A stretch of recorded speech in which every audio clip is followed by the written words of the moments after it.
Hi പ്രിയമുള്ള സുഹൃത്തുക്കളെ, പലരും പലപ്പോഴും ചോദിക്കുന്ന ചോദ്യമാണ്, മഹാത്മാഗാന്ധിയുടെ ആരാണ് രാഹുൽ ഗാന്ധി?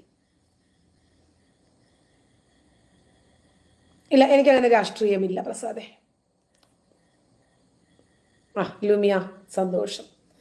അപ്പോൾ ഇവർക്ക് എങ്ങനെയാണ് ഈ ഗാന്ധി ഗാന്ധി ഗാന്ധി എന്ന പേര് വന്നത്?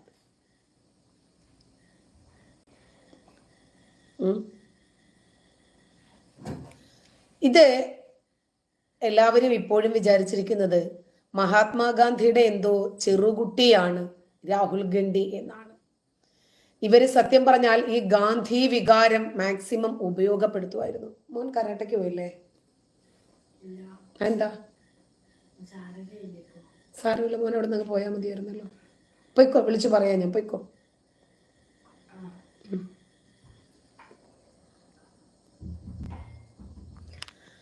അപ്പോൾ എങ്ങനെയാണ് ഈ പേര് വന്നത് എന്നാണ് നമ്മൾ ഇന്നൊന്ന് പരിശോധിക്കാൻ പോകുന്നത്.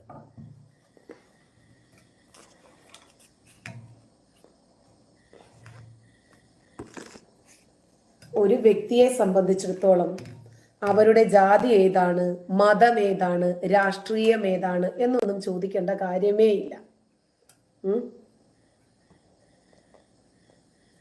അതെ, അതൊക്കെ തന്നെയാണ് ലൂമിയ. പക്ഷെ നമുക്കതൊക്കെ പറയുന്നതിന് കുറച്ച് ലിമിറ്റുകൾ ഉള്ളത് കൊണ്ടാണ് നമ്മൾ ആ ലിമിറ്റിനകത്ത് നിന്നിട്ട് ആ വിഷയം പറയാം എന്ന് വിചാരിച്ചിരുന്നത്.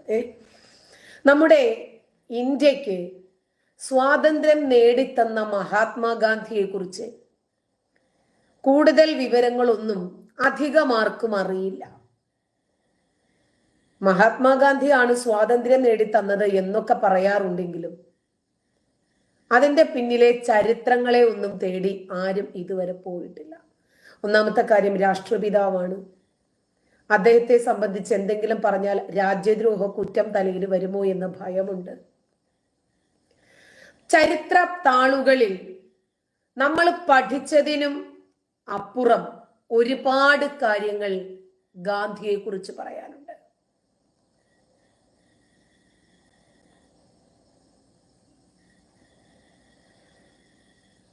ഓക്കെ രുദ്ര, കുഴപ്പമില്ല, ഓഫീസിലാണല്ലോ, കഴിഞ്ഞിട്ട് വന്നാൽ മതി. നമുക്ക് 11 മണിക്ക് ലൈവ് ഉണ്ടാകും, അതിനകത്ത് പങ്കെടുക്കാം ലൈവായിട്ട് കേട്ടോ. സാരമില്ല, ജോലി നടക്കട്ടെ. റിനി വന്നു. ഓക്കെ റിനി, ഈ ഗാന്ധി കുടുംബം എന്ന് വിശേഷിപ്പിക്കുന്നത് പൊതുവെ രാഹുൽ ഗാന്ധിയുടെ കുടുംബത്തെയാണല്ലോ. ശരിക്കും ആ കുടുംബത്തിൽ നിന്നാണോ മഹാത്മാഗാന്ധി വരുന്നത്? അദ്ദേഹത്തെ കുറിച്ചിട്ടുള്ള കൂടുതൽ കാര്യങ്ങൾ വ്യക്തമായി എഴുതുകയാണ് ജെറി പൂവക്കാല എന്ന വ്യക്തി തന്റെ ഫേസ്ബുക്ക് പോസ്റ്റിലൂടെ. ഇതാരെങ്കിലും ഒന്ന് പറയണ്ടേ?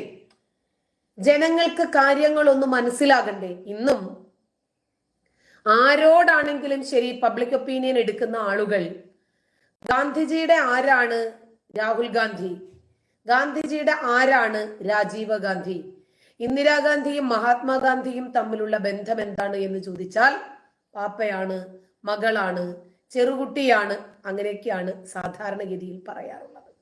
ഇവര് രണ്ടുപേരും തമ്മിൽ പുലബന്ധം പോലും ഇല്ല എന്ന യാഥാർത്ഥ്യം അധികം ആളുകൾക്ക് അറിയില്ല. 1912 സെപ്റ്റംബർ 12 ഒരു പാഴ്സി കുടുംബത്തിൽ ഫിറോസ് ജഹാംഗീർ ഗാന്ധി എന്ന പേരിൽ, ഗണ്ഡി എന്ന പേരിൽ ജനിച്ചു ഒരാള്. ഒരു ഇന്ത്യൻ രാഷ്ട്രീയക്കാരനും പത്രപ്രവർത്തകനുമായിരുന്നു അദ്ദേഹം. ലക്നൌവിൽ നിന്നുള്ള ദി നാഷണൽ ഹെറാൾഡിന്റെയും നവജീവന്റെയും പ്രസാധകനായിട്ടാണ് സേവനമനുഷ്ഠിച്ചത്. അദ്ദേഹം ഇന്ദിരാഗാന്ധിയുടെ ഭർത്താവും ജവഹർലാൽ നെഹ്റുവിന്റെ മരുമകനുമായിരുന്നു. കാര്യം പിടികിട്ടിയല്ലോ. ഇന്ദിരയുടെ ഭർത്താവ്, ജവഹർലാൽ നെഹ്റുവിന്റെ മരുമകൻ, അതായത് മകളുടെ ഭർത്താവ്. അങ്ങനെയാണ് ഫിറോസ് ജഹാംഗീർ ഗണ്ഡി. 1942 അദ്ദേഹം ഇന്ദിര നെഹ്റു, പിന്നീട് ഇന്ത്യയുടെ പ്രധാനമന്ത്രി, ഇന്ദിരയെ വിവാഹം കഴിക്കുന്നു. അവർക്ക് രാജീവ്, സഞ്ജയ് എന്നീ 2 ആൺമക്കൾ ഉണ്ടായിരുന്നു. അങ്ങനെ നെഹ്റു കുടുംബത്തിന്റെ ഭാഗമായി മാറുകയാണ് ആര്? ഫിറോസ്. ഫിറോസിന്റെ മൂത്ത മകൻ രാജീവും പിന്നീട് ഇന്ത്യയുടെ പ്രധാനമന്ത്രിയായി. ഫിറോസ് ഗാന്ധി പ്രവിശ്യ പാർലമെന്റിൽ, അതായത് 1950-52, പിന്നീട് ഇന്ത്യയുടെ പാർലമെന്റിന്റെ ലോവർ ഹൗസായ ലോക്സഭയിലും അംഗമായി.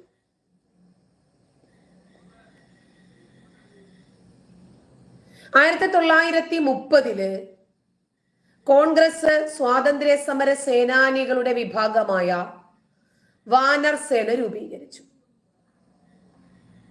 എവിൻ ക്രിസ്ത്യൻ കോളേജിന് പുറത്ത് പിക്കറ്റിംഗ് നടക്കുന്ന സ്ത്രീകളുടെ പ്രകടനങ്ങൾക്കിടയിൽ ഫിറോസ് കമല നെഹ്റുവിനെയും ഇന്ദിരയെയും ഒരുമിച്ച് കണ്ടു. വെയിലിന്റെ ചൂടേറ്റ് കമല മയങ്ങി വീണു. ഫിറോസ് അവരെ സഹായിക്കാൻ ഓടിച്ചെന്നു. അടുത്ത ദിവസം ഇന്ത്യൻ സ്വാതന്ത്ര്യ സമരത്തിൽ ചേരാൻ അദ്ദേഹം പഠനം തന്നെ വേണ്ട എന്ന് വെച്ചു. മഹാത്മാഗാന്ധിയിൽ നിന്ന് പ്രചോദനം ഉൾക്കൊണ്ട് സ്വാതന്ത്ര്യ സമരത്തിൽ ചേർന്നതിന് ശേഷം ഫിറോസ് തന്റെ കുടുംബ പേരിന്റെ അക്ഷരവിന്യാസം ഗണ്ഡി എന്നതിൽ നിന്ന് ഗാന്ധി എന്നാക്കി മാറ്റുന്നു. എന്തെങ്കിലും ബ്ലഡ് റിലേഷൻ ഉണ്ടായിട്ടല്ല. മഹാത്മാഗാന്ധി അദ്ദേഹത്തിന് ഗാന്ധി എന്ന പദവി നൽകിയത് ജനകീയ വിശ്വാസത്തിന് വിരുദ്ധമായിട്ടല്ല. 1930 അലഹബാദ് ജില്ലാ കോൺഗ്രസ് കമ്മിറ്റിയുടെ തലവൻ ലാൽ ബഹദൂർ ശാസ്ത്രിയോടൊപ്പം ഇന്ത്യയുടെ 2ാം പ്രധാനമന്ത്രി ജയിലിൽ അടയ്ക്കപ്പെടുകയും 19 മാസം ഫൈസാബാദ് ജയിലിൽ കഴിയുകയും ചെയ്തു. മോചിതനായ ഉടൻ അദ്ദേഹം യുണൈറ്റഡ് പ്രവിശ്യയിൽ, ഇപ്പോൾ ഉത്തർപ്രദേശ്, കാർഷിക നോൺ റെന്റ് ക്യാമ്പയിനുമായി ഏർപ്പെടുന്നു. നെഹ്റുവിനോടൊപ്പം ചേർന്ന് പ്രവർത്തിക്കുന്ന സമയത്ത് 1932-ലും 1933-ലും ഒക്കെ 2 തവണ ജയിലിൽ അടയ്ക്കപ്പെട്ടിട്ടുണ്ട്. 1933 ഫിറോസ് ഇന്ദിരയോട് ആദ്യമായി വിവാഹാഭ്യർത്ഥന നടത്തി. പക്ഷെ അവര് വളരെ ചെറുപ്പമാണ്, 16 വയസ്സ് മാത്രമാണ് എന്ന് പറഞ്ഞ അമ്മ നിരസിക്കുന്നു. അദ്ദേഹം നെഹ്റു കുടുംബവുമായി, പ്രത്യേകിച്ച് ഇന്ദിരയുടെ അമ്മ കമല നെഹ്റു, അവരുമായിട്ട് അടുത്ത് ഇടപഴകി. അങ്ങനെ അവരെയൊക്കെ അനുഗമിച്ച് ഭോവാലിയിലെ ടിബി സാനിറ്റോറിയത്തിൽ നടന്നു അവര് ഒരുമിച്ച്. 1934-35 ഏപ്രിൽ മാസം അവരുടെ ആരോഗ്യം വഷളായി. യൂറോപ്പിലേക്കുള്ള അവരുടെ യാത്ര ക്രമീകരിക്കാൻ സഹായിക്കുകയും അവരെ സന്ദർശിക്കുകയും ഒക്കെ ചെയ്ത ഫിറോസ് ഒപ്പം കൂടി. 1936 ഫെബ്രുവരി 28 കമല മരിക്കുന്നു. ആ സമയത്ത് ബാഡൻ വെയിലറിലെ സാനിറ്റോറിയത്തിലും ഒടുവിൽ ലൊസാനയിലും അദ്ദേഹം കമലയുടെ കട്ടിലിനരികിലുണ്ടായിരുന്നു. തുടർന്നുള്ള വർഷങ്ങളിൽ ഇന്ദിരയും ഫിറോസും ഇംഗ്ലണ്ടിലായിരിക്കുന്ന സമയത്ത് പരസ്പരം കൂടുതൽ അടുക്കുന്നു. 1942 മാർച്ചിൽ ഹിന്ദു ആചാരപ്രകാരം അവർ വിവാഹിതരാകുന്നു.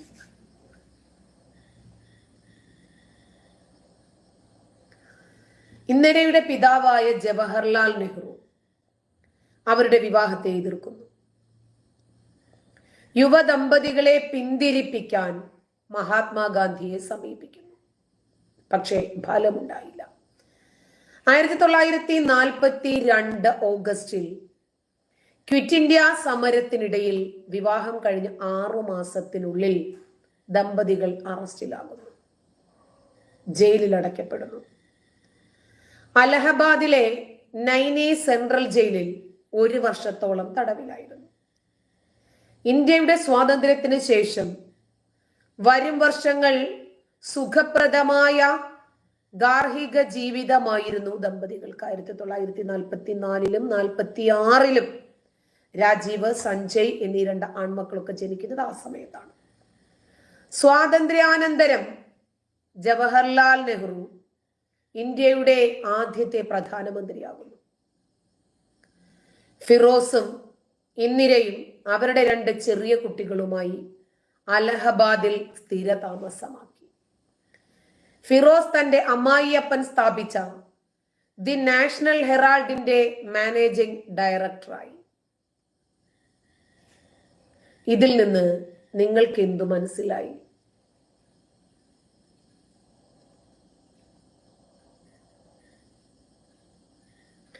ദേവദാസ് അതല്ല, യൂണിവേഴ്സിറ്റിയിൽ പഠിപ്പിക്കുന്നുണ്ടാകും. ഇത് വേറൊരു വിഷയമുണ്ട് ഇവിടെ. പലർക്കും ഈ മഹാത്മാഗാന്ധി, ഈ ഗാന്ധി കുടുംബത്തിന്റെ ബേസ് എന്താണെന്ന് അറിയില്ല. എങ്ങനെയാണ് ഈ ഗാന്ധി പേര് ഇവർക്ക് ലഭിച്ചത് എന്നറിയില്ല. ഇവര് പരസ്പരം എന്തോ കണക്റ്റഡ് ആണ് എന്നാണ് ഇവര് മനസ്സിലാക്കി വെച്ചിരിക്കുന്നത്.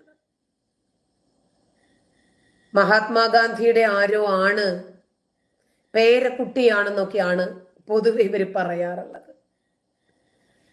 എന്നാൽ ഇവര് പരസ്പരം തമ്മിൽ എന്തെങ്കിലും ബന്ധമുണ്ടോ ഇല്ലേ എന്നത് അറിയാത്ത ആളുകളെ സംബന്ധിച്ചിടത്തോളം നമുക്കത് പറയേണ്ടി വരുന്നതാണ്. രാഹുൽ ഗാന്ധിയുടെ ആരാണ് മഹാത്മാഗാന്ധി?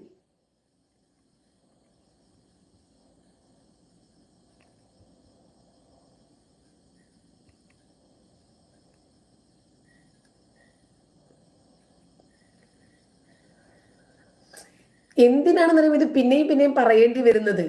ഇങ്ങനെ വലിയ MP-മാരും MLA-മാരും ഒക്കെയാണ് പബ്ലിക് വേദികളിൽ ഈ റിലേഷൻഷിപ്പിനെ കുറിച്ച് പറഞ്ഞുകൊണ്ടിരിക്കുന്നത്. അതുകൊണ്ടാണ് നമ്മൾ പിന്നെയും പറയുന്നത് മഹാത്മാഗാന്ധിയുടെ ആരാണ് എന്ന്.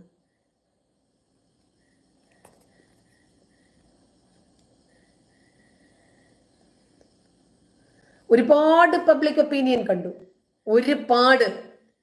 ഈ പബ്ലിക് ഒപ്പീനിയനിൽ എല്ലാവരും പറയുന്നത് ഇത് തന്നെയാണ്, ഈ ഗാന്ധിയുടെ ആരോ ആണ് എന്ന രൂപത്തില്.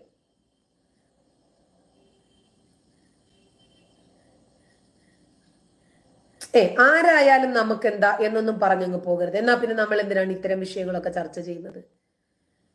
എന്ത് വിഷയമായാലും ഇവിടെ ആർക്ക് എന്താ കുഴപ്പമുണ്ട്, നല്ല കുഴപ്പമുണ്ട്. അതുകൊണ്ടാണ് നമുക്ക് ഈ വിഷയം ഇവിടെ സംസാരിക്കേണ്ടി വരുന്നത്.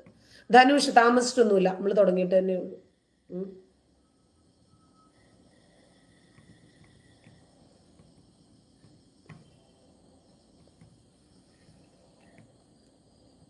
കഴിഞ്ഞ ദിവസം ഒരു MLA പൊതുവേദിയിൽ പറയുന്നുണ്ടായിരുന്നു മഹാത്മാഗാന്ധിയുടെ ചെറുകുട്ടിയാണ് രാഹുൽ ഗാന്ധി എന്ന്.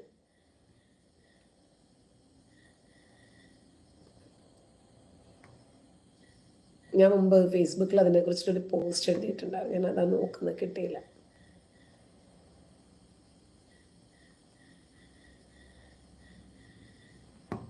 നരേന്ദ്രമോദിയെ താഴെ ഇറക്കാൻ വേണ്ടി ഈ രാഹുൽ ഗാന്ധിയുടെ കൂടെ അല്ലാതെ നമ്മൾ പിന്നെ ആരുടെ കൂടെയാണ് നിൽക്കേണ്ടത്?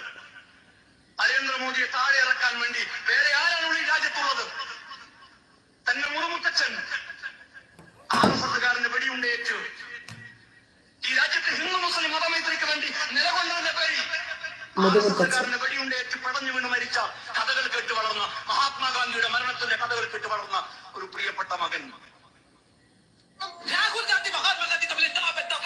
മഹാത്മാഗാന്ധിയുടെ മോനല്ലേ രാഹുൽ ഗാന്ധി? ഇങ്ങനെ പറയുന്ന രാഷ്ട്രീയ പ്രതിനിധികളുണ്ട്.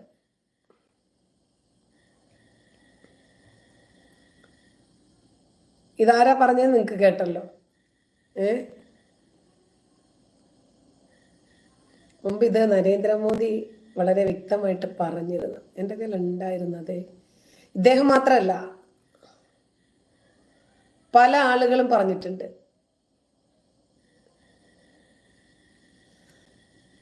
മഹാത്മാഗാന്ധിയുടെ ചെറുകുട്ടിയാണ് രാഹുൽ ഗാന്ധി എന്ന്.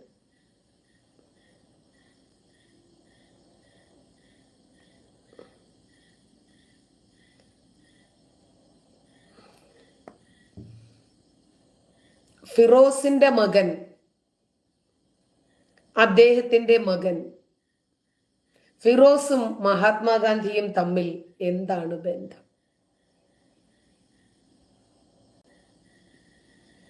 അത് പറയുമ്പോഴേക്കാണ് ഇവർ നമ്മളെ തെറി പറയുന്നത് കേട്ടാ.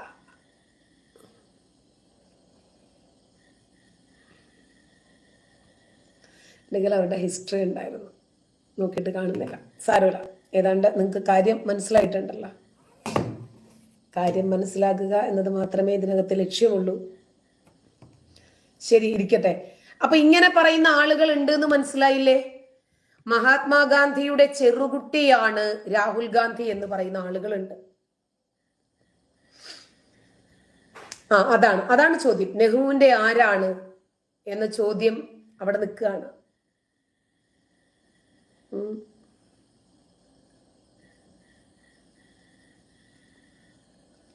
അത് തന്നെയാണല്ലോ ഇപ്പൊ നമ്മളും ചോദിച്ചുകൊണ്ടിരിക്കുന്നത്. ഇവര് രണ്ടുപേരും ഒന്നല്ലേ എന്നാണ് പലരും പറയുന്നത്. ശരിക്കും ഇവര് രണ്ടുപേരും തമ്മിൽ യാതൊരു ബന്ധവുമില്ല എന്ന സത്യമാണ് നമ്മൾ പറഞ്ഞുകൊണ്ടിരിക്കുന്നത്.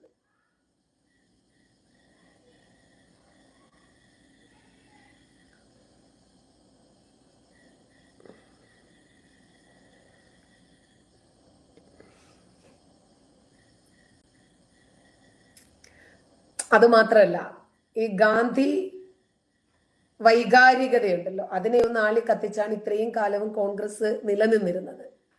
അതുപോലെ തന്നെയാണ് ഇപ്പോ എല്ലാ മുസ്ലിങ്ങളും സ്വർഗത്തിലെ അവകാശികളാണെന്നും പിന്നെ അതുകൊണ്ട് ഗാന്ധിജിക്കും സ്വർഗം കിട്ടുമെന്നൊക്കെ KT ജലീൽ പറഞ്ഞു. സാമാന്യം ഇസ്ലാമിനെ സംബന്ധിച്ച് ഒരു പരിജ്ഞാനം പോലും ഈ KT ജലീലിന് ഇല്ല എന്ന യാഥാർത്ഥ്യമാണ് അപ്പോഴാണ് നമ്മൾ തിരിച്ചറിഞ്ഞത്.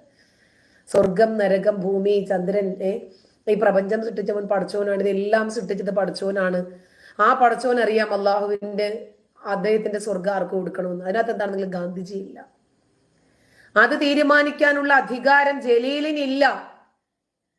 ഗാന്ധിജിയോടുള്ള സ്നേഹം തലയ്ക്കു പിടിച്ചിട്ട് അള്ളാഹുവിനെ വിശ്വസിക്കാത്ത, അള്ളാഹുവിന്റെ പരലോകത്തിൽ വിശ്വസിക്കാത്ത ഗാന്ധിജി ഭൂമിയിൽ എന്തൊക്കെയോ നന്മകൾ ചെയ്തത്രേ. അതുകൊണ്ട് ഗാന്ധിജിക്ക് അള്ളാഹു സ്വർഗം കൊടുക്കുമെന്നൊക്കെ പറഞ്ഞിട്ട് KT ജലീൽ ഭയങ്കരമായിട്ട് സംസാരിക്കുന്നുണ്ടായിരുന്നു. നിങ്ങളെ എത്ര പേര് കേട്ടെന്നറിയില്ല. അത് ഞാൻ ജസ്റ്റ് സ്വർഗസ്ഥനായ ഗാന്ധിജി എന്നാണ് എന്റെ പുസ്തകത്തിന്റെ പേര്. സാധാരണ ആരും ഈ വിശ്വസിക്കുന്നുണ്ടോ അങ്ങനെ? മീഡിയ വണ്ണിലെ പ്രവർത്തകരായിട്ടുള്ള അനക്ക് വിശ്വസിക്കാൻ പറ്റുന്നുണ്ടോ അങ്ങനെ? ഗാന്ധിജി സ്വർഗത്തിൽ കടക്കും എന്ന് ഞാൻ പറഞ്ഞാൽ നിങ്ങളുടെ അഭിപ്രായം എന്താവും പറ? അല്ല, ഓരോരുത്തർക്കും ഓരോ അഭിപ്രായമല്ല, അങ്ങനെ ഉണ്ട്. എന്റെ അഭിപ്രായം ഇതാണ്, നിങ്ങൾക്ക് അത് പറ്റൂല. അതായത് മുസ്ലിങ്ങൾ മാത്രമേ സ്വർഗത്തിൽ കടക്കുള്ളൂ എന്ന് വിശ്വസിക്കുന്ന ആളാണ് നിങ്ങൾ, അല്ലേ? ആണോ? അല്ല, അങ്ങനെ ആണോ? സ്വർഗ എങ്ങനെയുണ്ട്?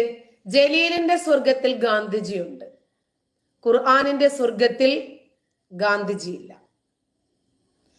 ശരിയാണ് സക്കീറെ, എന്റെ തലച്ചോറ് നായ തിന്നു. അതുകൊണ്ടാണ് ഗാന്ധിജിയും രാഹുൽ ഗാന്ധിയും തമ്മിൽ യാതൊരു ബന്ധവുമില്ല എന്ന് ഞാൻ പറയുന്നത്. നിങ്ങൾ പറയുന്നു സ്കൂളിലൊക്കെ നമ്മൾ പണ്ട് പഠിച്ചതുപോലെ പടത്തിലുണ്ടൊരു മുത്തച്ഛൻ, പല്ലില്ലാത്തൊരു മുത്തച്ഛൻ, പാലപ്പൂവിൻ നിറമാണ്, പാലിനൊത്തൊരു ചിരിയാണ്, പിള്ളാർക്കെന്നും ചങ്ങാതി നമ്മുടെ ഗാന്ധിജി. അപ്പൊ പറഞ്ഞോ, കുഴപ്പമൊന്നുമില്ല. പറഞ്ഞ പോലെ മദ്രസ ബുദ്ധി വെച്ച് ചിന്തിക്കുമ്പോൾ ചിലപ്പോൾ കുഴപ്പമുണ്ടാവത്തില്ല കേട്ടോ. രാഹുൽ ഗാന്ധിയുടെ മുത്തച്ഛനോ മുതുമുത്തച്ഛനോ ഒക്കെ ആക്കി തൽക്കാലം നിൽക്കട്ടെ, അവിടെ കുഴപ്പമൊന്നുമില്ല. അപ്പോ ഗാന്ധിജിക്ക് സ്വർഗം കൊടുക്കാൻ കുറച്ചാളുകള്, ഗാന്ധിജിയെ പിടിച്ച് മുസ്ലിമാക്കാൻ കുറച്ചാളുകള്, പിന്നെ രാഹുൽ ഗാന്ധിയുടെ മുത്തശ്ശനാക്കാൻ കുറച്ചാളുകള്. പ്രശ്നമൊന്നുമില്ല, ആയിക്കൊണ്ടിരിക്കട്ടെ. വളരെ സന്തോഷം. മുന്നേ ആ ഫാൻ ഒന്ന് എടുത്തിവിടെ വെക്കുക.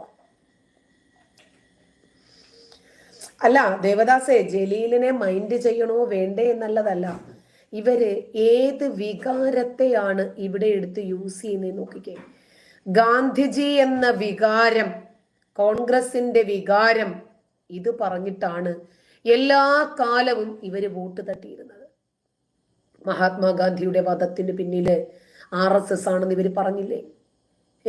ഭയങ്കരമായ ബുദ്ധിജീവികളായി നടിക്കുന്ന ആളുകൾ വരെ തരം കിട്ടിയാൽ പാടിക്കൊണ്ടിരിക്കുന്ന വസ്തുതയാണിത്. എന്താ തെളിവ്? ശങ്കരാടി തന്നെയല്ലേ? അദ്ദേഹത്തിന്റെ തെളിവാണ് തെളിവ്. കൈരേഖ പൊക്കി കാണിക്കും. അതല്ലെങ്കിൽ ഇവർക്ക് പറയാനുള്ളത് എന്താ? സവർക്കർ, ഹിന്ദു മഹാസഭ, ഗോഡ്സെ, അമ്പലം, ക്ഷേത്രം, പള്ളി കമ്മിറ്റി, ഇങ്ങനെയൊക്കെ പരസ്പര വിരുദ്ധമായിട്ടുള്ള ചില പദപ്രയോഗങ്ങൾ നടത്തും. നിയമപരമായി ഇതിനെ ചോദ്യം ചെയ്യുവാണെങ്കിലോ മാപ്പ് പറഞ്ഞ് തടിയൂരും. അല്ലാതെ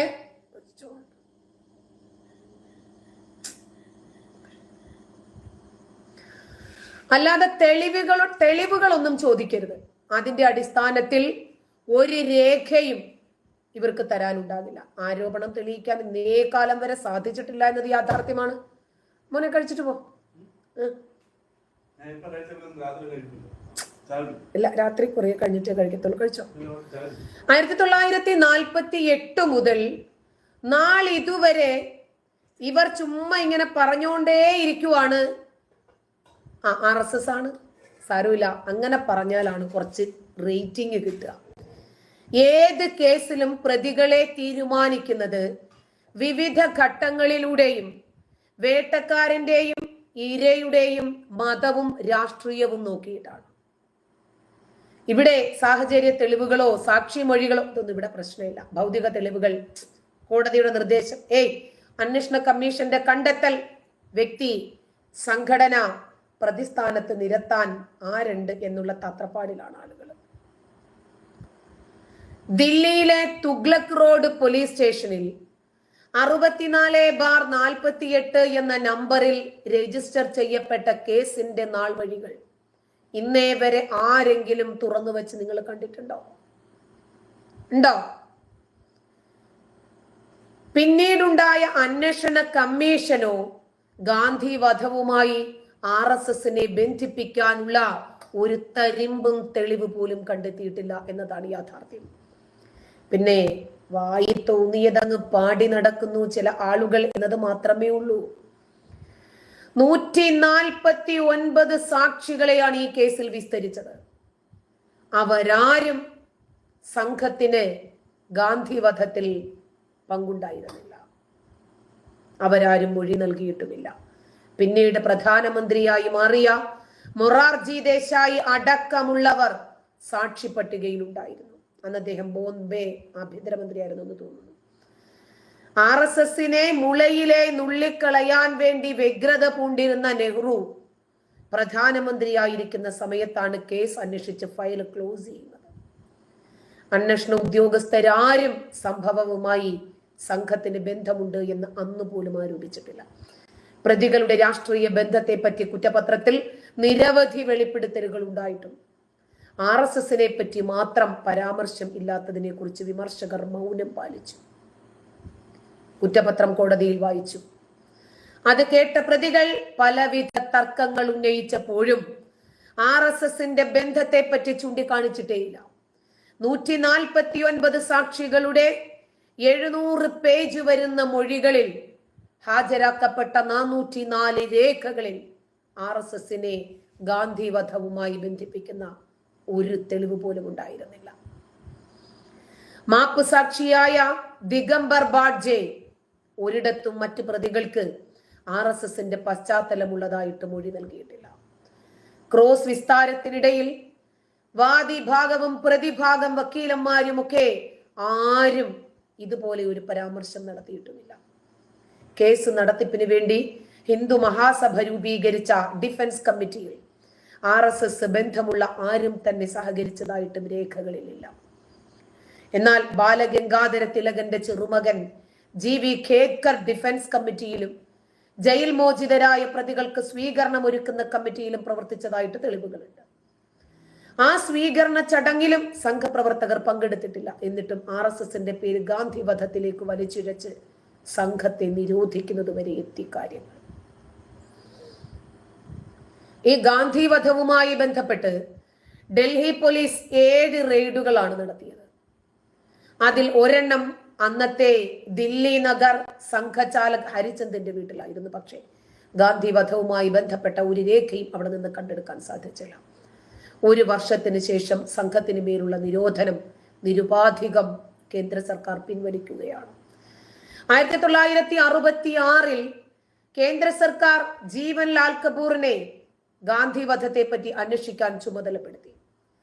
3 വർഷത്തിന് ശേഷം കപൂർ കമ്മീഷൻ എത്തിച്ചേർന്ന നിഗമനം ഇങ്ങനെയായിരുന്നു: എല്ലാ വസ്തുതകളും ഒരുമിച്ച് പരിശോധിച്ചാൽ സവർക്കരും കൂട്ടാളികളും നടത്തിയ ഗൂഢാലോചനയുടെ ഫലമായിരുന്നു ഗാന്ധിവധം എന്ന നിഗമനത്തിനല്ലാതെ മറ്റൊന്നിനും പ്രസക്തിയില്ല.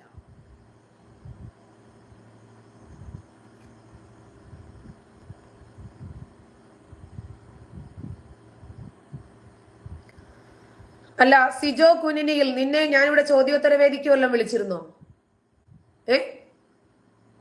പിന്നെ നിങ്ങൾ അവിടെ ചോദിക്കുക. ഞാൻ ഈ വിഷയത്തെ കുറിച്ച് പറയാനല്ല ലൈവ് വന്നത്. ചോദ്യോത്തര വേദിയല്ല ഇത്. നിങ്ങൾ അത്രമാത്രം VIP യോ? ഞാൻ ക്ഷണിച്ച പ്രത്യേക അതിഥിയാ. ഏത് വിഷയം സംസാരിച്ചു കൊണ്ടിരുന്നാലും ശരി, അത് ക്ലോസ് ചെയ്തിട്ട് നിങ്ങളുടെ ചോദ്യത്തിന് മറുപടി പറയാം. കൊള്ളാലോ.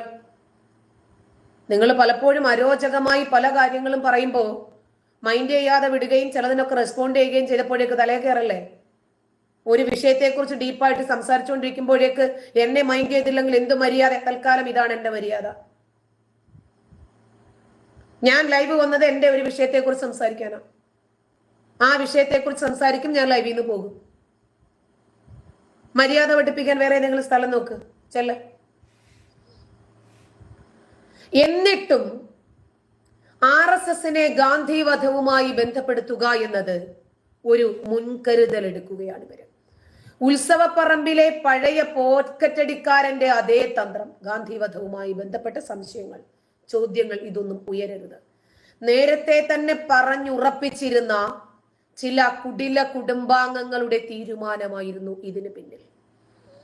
ചത്തത് കീചകനെങ്കിൽ കൊന്നത് ഭീമൻ തന്നെ എന്ന ലളിതമായ യുക്തിക്ക് പുറകിൽ മറഞ്ഞിരിക്കുന്നത് ഇനിയും പുറത്തു വരേണ്ടത് വലിയ ഒരു ഗൂഢാലോചനയുടെ പിന്നാമ്പുറമാണ്. ആ ഗൂഢാലോചനയുടെ മഞ്ഞുമലയുടെ ഒരറ്റമെങ്കിലും ഇന്നേ വരേക്കും മറനീക്കി പുറത്തു കൊണ്ടുവരാൻ ഇതുവരെ ആർക്കും കഴിഞ്ഞിട്ടില്ല.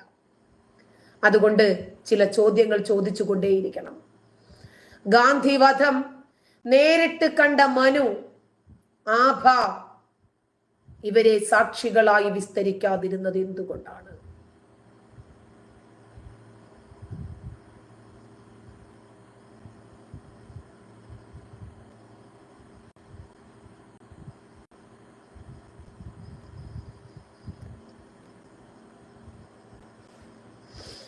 എന്തുകൊണ്ടായിരുന്നു മനുവിനെയും ആഭയെയും ദൃക്സാക്ഷികളായിട്ടും വിട്ടുകളഞ്ഞത്? എവിടെയെങ്കിലും നമ്മൾ ഈ 2 പേരുകൾ കേട്ടിരുന്നോ? FIS ഉണ്ടായിരുന്നു, ഫസ്റ്റ് ഇൻഫർമേഷൻ സ്റ്റേറ്റ്മെന്റ്, പ്രാഥമികമായ മൊഴി. ഇത് കൊടുക്കാൻ ഇവര് 2 പേരുമായിരുന്നു അനുയോജ്യരായവർ. എന്നിട്ടും എന്തുകൊണ്ടാണ് ഇവരിൽ നിന്നും മൊഴി എടുക്കാതിരുന്നത്?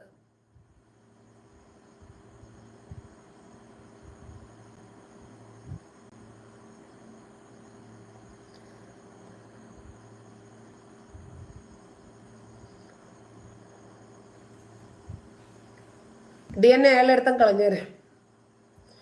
വെടിയേറ്റ ഗാന്ധിജിയെ ആശുപത്രിയിൽ എത്തിക്കാതെ തൊട്ടടുത്തുള്ള ബിർള ഹൗസിൽ എത്തിച്ചത് എന്തുകൊണ്ടാണ്? വെടിയേറ്റ് 15 മിനിറ്റോളം അദ്ദേഹത്തിന് ജീവൻ ഉണ്ടായിരുന്നതായി FIR-ൽ പറയുന്നുമുണ്ട്. നന്ദലാൽ മെഹ്ത എന്നയാളെ പ്രാഥമിക മൊഴി നൽകാൻ തെരഞ്ഞെടുത്തത് ആരാണ്? എന്തുകൊണ്ടാണ്?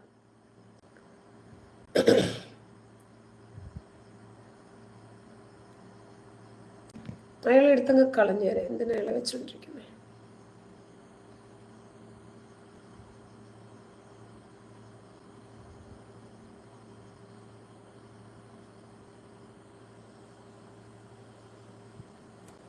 അത്തരക്കാരുടെ വ്യൂസ് ഒന്നും നമുക്ക് വേണ്ടപ്പാ.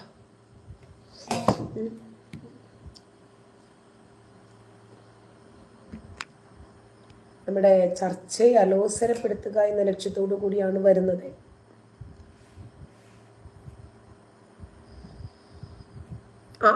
അതാണ് അസുരൻ. നന്ദലാൽക്കാണ് സ്ക്രിപ്റ്റ് അറിയുന്നത്. ഗാന്ധിജിയുടെ ജീവൻ എടുത്ത ഇറ്റാലിയൻ നിർമ്മിത ബറേറ്റ പിസ്റ്റൾ ജഗദീഷ് പ്രസാദ് ഗോയലിന്, അതായത് ഗോയലിൽ നിന്ന് മറ്റേ ദന്തവതയിൽ നിന്ന് പർച്ചുറേ വഴി ഗോഡ്സേക്ക്. മനസ്സിലായോ? ഗോയലിന്റെ കയ്യിൽ കിട്ടുന്നു, ദന്തവതയുടെ കയ്യിലെത്തുന്നു, അവിടെ നിന്നാണ് പർച്ചുറേ, അവിടെ നിന്നാണ് ഗോഡ്സേക്ക് ഇത് ലഭിക്കുന്നത്. ഈ പിസ്റ്റൾ ജഗദീഷ് പ്രസാദ് ഗോയലിന് എവിടെയാണ് കിട്ടിയത്? ഇറ്റാലിയൻ നിർമ്മിത ബറേറ്റ പിസ്റ്റൾ ആണത്. ഇതിനെക്കുറിച്ച് ആരെങ്കിലും എവിടെയെങ്കിലും അന്വേഷിച്ച് നിങ്ങൾ ആരെങ്കിലും കണ്ടിട്ടുണ്ടോ?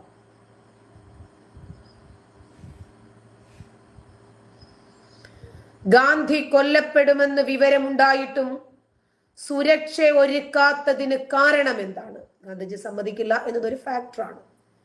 എങ്കിലും അദ്ദേഹത്തിന്റെ ജീവനിൽ ആകാംക്ഷയുള്ളവർ, അദ്ദേഹത്തിന്റെ ജീവനിൽ ഭയമുള്ളവർ സുരക്ഷ ഒരുക്കണമായിരുന്നില്ലേ? ഗാന്ധിജിയെ വധിക്കാൻ ശ്രമിച്ച കുറ്റത്തിന് പിടിയിലായി വിട്ടയക്കപ്പെട്ട മദൻലാൽ പഹ്വയെ നിരീക്ഷിക്കാതെ വിട്ടതെന്താ? മദൻലാൽ ഗോഡ്സെയുമായി ചേർന്ന് വീണ്ടും വധം ആസൂത്രണം ചെയ്തത് രഹസ്യാന്വേഷണ വിഭാഗം അറിയാതെ പോയത് എന്തുകൊണ്ടാണ്? ഹിന്ദു മഹാസഭയുടെ പ്രവർത്തകനാണ് ഗോഡ്സെ എന്ന അന്വേഷണത്തിൽ വെളിപ്പെട്ടിട്ടും സഭയെ നിരോധിക്കാതെ സംഭവവുമായി ബന്ധമില്ലാത്ത RSSനെ നിരോധിച്ചത് എന്തിനായിരുന്നു? ഗാന്ധി വധിക്കപ്പെടുമ്പോൾ ഹിന്ദു മഹാസഭ അധ്യക്ഷനായിരുന്ന നിർമ്മൽ ചന്ദ്ര ചാറ്റർജി, CPMന്റെ നേതാവ്, സോമനാഥ് ചാറ്റർജിയുടെ പിതാവ്, പിന്നീട് ഹിന്ദു മഹാസഭ CPM ടിക്കറ്റുകളിൽ MP ആയത് എങ്ങനെയാണ്? ഇങ്ങനെ ഒരുപാട് ചോദ്യങ്ങൾ ചോദിക്കണം. ചോദ്യങ്ങളുടെ എണ്ണവും ചോദിക്കുന്നവരുടെ എണ്ണവും കൂടുന്നതിനനുസരിച്ച് കീചക ഭീമ ലളിത യുക്തിക്ക് പിന്നിൽ അവർ സുരക്ഷിതരായിരിക്കും എന്നതാണ് യാഥാർത്ഥ്യം. ഇതുവരെ ആരും പറയാൻ മടിച്ചിരുന്ന, ചോദ്യങ്ങൾ ചോദിക്കാൻ ഭയന്നിരുന്ന ചില വസ്തുതകൾ നമുക്ക് ചോദിച്ചേ പറ്റും. കാരണം ഇന്നും തെറ്റിദ്ധരിക്കപ്പെടുകയാണ് ജനങ്ങൾ. പ്രിയങ്ക ഗാന്ധിയുടെ അമ്മുമ്മ ഇന്ദിരാഗാന്ധി ചെയ്ത കാര്യം നരേന്ദ്രമോദി സർക്കാരിന്റെ തലയിൽ കെട്ടിവെച്ചിട്ടാണ് പ്രിയങ്ക വയനാട്ടിൽ പ്രചരണം കൊഴുപ്പിച്ചത്. തിങ്കളാഴ്ച വയനാട് ഉപതെരഞ്ഞെടുപ്പിൽ സ്ഥാനാർത്ഥിയായ പ്രിയങ്ക നടത്തിയ ഒരു പ്രസംഗം മോദി സർക്കാർ ഏതാനും ബിസിനസ്സുകാർക്ക് വേണ്ടി മാത്രം പ്രവർത്തിക്കുകയാണെന്നും അവരെ കൂടുതൽ സമ്പന്നരാക്കാൻ മാത്രം പ്രവർത്തിക്കുകയാണെന്നുമുള്ള ആരോപണങ്ങൾ ഉയർത്തിക്കാണിച്ചു തെരഞ്ഞെടുപ്പിന് മുമ്പ്. പണ്ട് പ്രിയങ്കയുടെ അമ്മുമ്മ ഇന്ദിരാഗാന്ധി ചെയ്ത കാര്യമാണ് പ്രിയങ്ക മോദിയുടെ തലയിൽ കെട്ടിവെക്കാൻ ശ്രമിച്ചത്. വെറും ക്ലാർക്കായിരുന്ന ധീരുഭായ് അംബാനി ഇന്ത്യയിലെ അതിസമ്പന്നനായ ബിസിനസ്സുകാരനായി മാറിയത് ഇന്ദിരാഗാന്ധിയുടെയും പിന്നീട് വന്ന രാജീവ് ഗാന്ധിയുടെയും ഭരണത്തിലാണ്.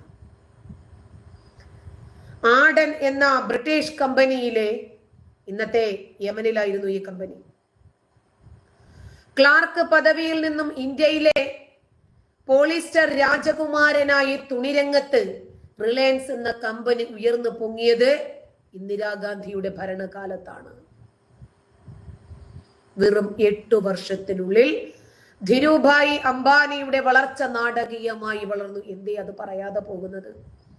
ഒരു ഒറ്റമുറി വീട്ടിലുള്ള താമസക്കാരനായ ധീരുഭായ് അംബാനി മുംബൈയിൽ 8 മുറികളുള്ള കൊട്ടാര സമാനമായ ബംഗ്ലാവിലേക്ക് താമസം മാറ്റിയത് 8 വർഷത്തിനകത്തായിരുന്നു. വിസ്മയമായ മാറ്റം സംഭവിച്ചത്. കോൺഗ്രസ് സർക്കാർ 15 വർഷത്തിനുള്ളിൽ അദ്ദേഹത്തെ ഇന്ത്യയിലെ ഏറ്റവും സമ്പന്നനാക്കി മാറ്റി. ഇതിന് പിന്നിൽ എല്ലാ രംഗത്തും ധീരുഭായ് അംബാനിക്ക് മാത്രമായി ഇന്ത്യയിലെ ബിസിനസ് രംഗം തീരെഴുതി നൽകിയത് ഇന്ദിരാഗാന്ധിയാണ്. ഈ ചരിത്രം പലർക്കും അറിയില്ല. പിന്നീട് അധികാരത്തിലെത്തിയ രാജീവ് ഗാന്ധി അതേ നയം ഫോളോ ചെയ്തു.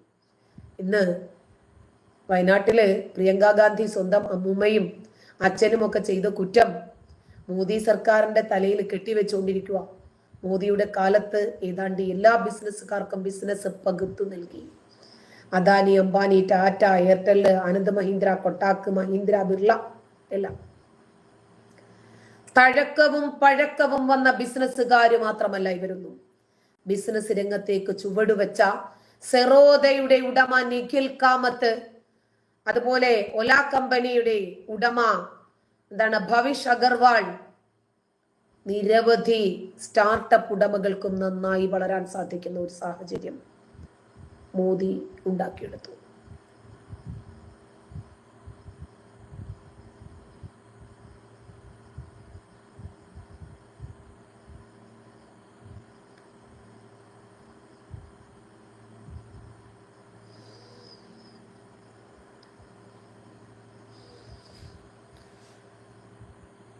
അങ്ങനെ 2021 ശേഷം യൂണിക്കോൺ പദവി, അതായത് $100 കോടി ബിസിനസ് വിറ്റുവരവുള്ള സ്റ്റാർട്ടപ്പ് കമ്പനികളുടെ എണ്ണം ഇരട്ടിയായി ഉയർന്നു.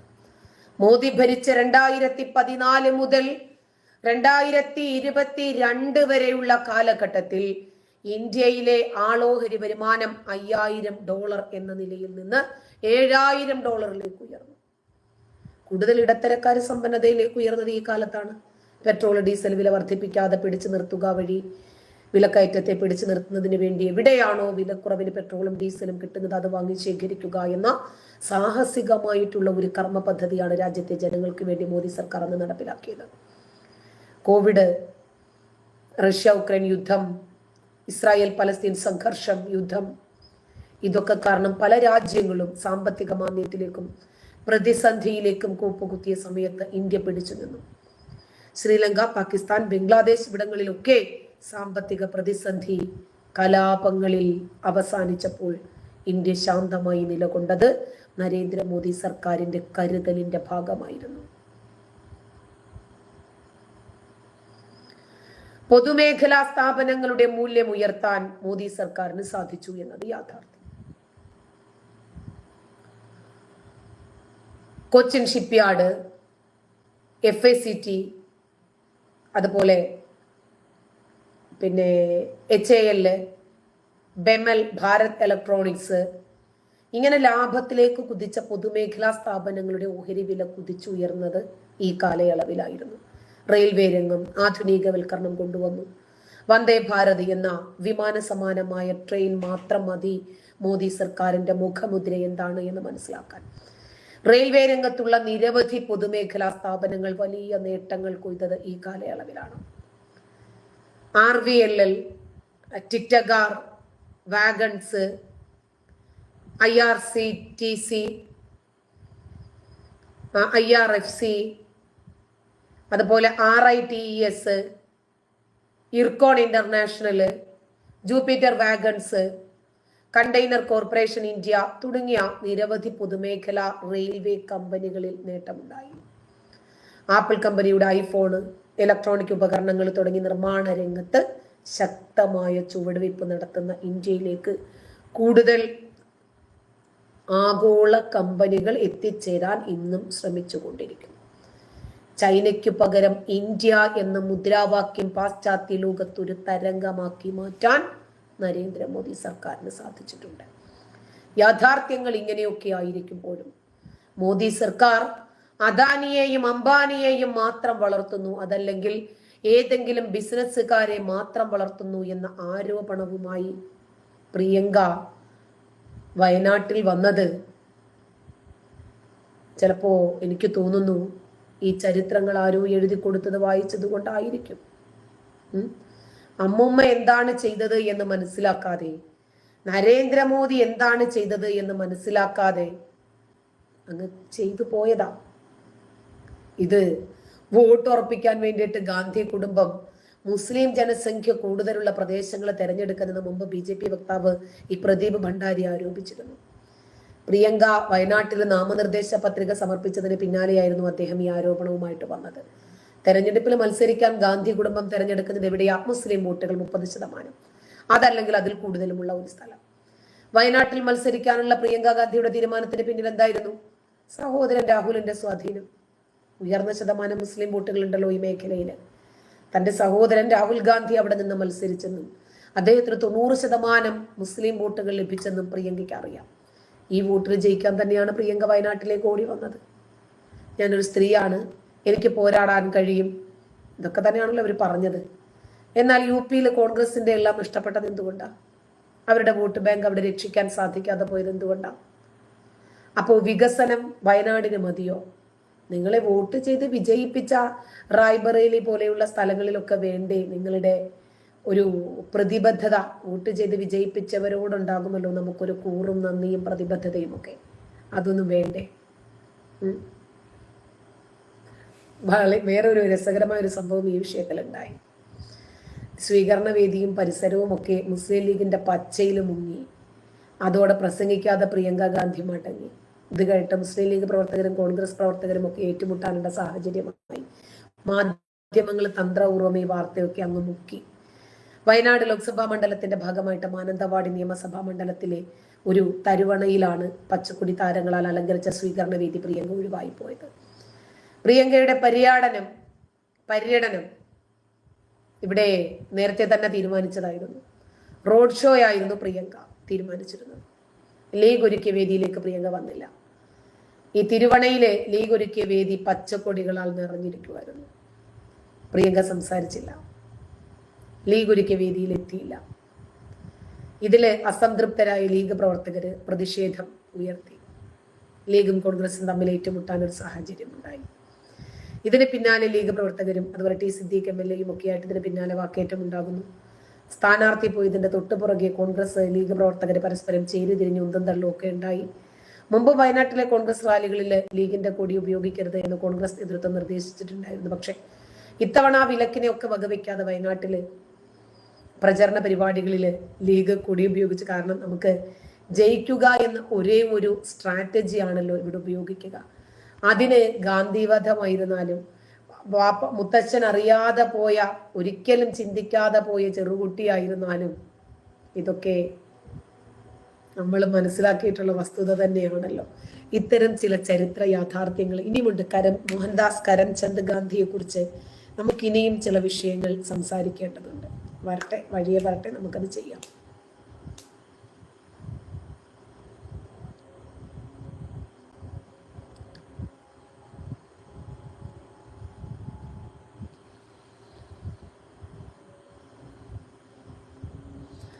മറ്റുള്ളവർ എന്ത് പറയുന്നു, എന്ത് ചെയ്യുന്നു, എന്ത് ചിന്തിക്കുന്നു, ഇത് നമ്മുടെ വിഷയമേ അല്ല.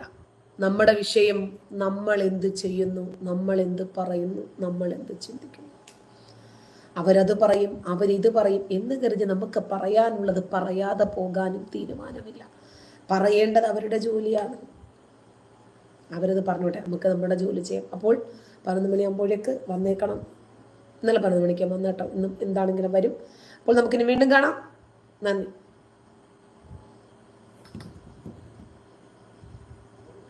ഹരി DNA എല്ലാവരും ഉണ്ടല്ലേ?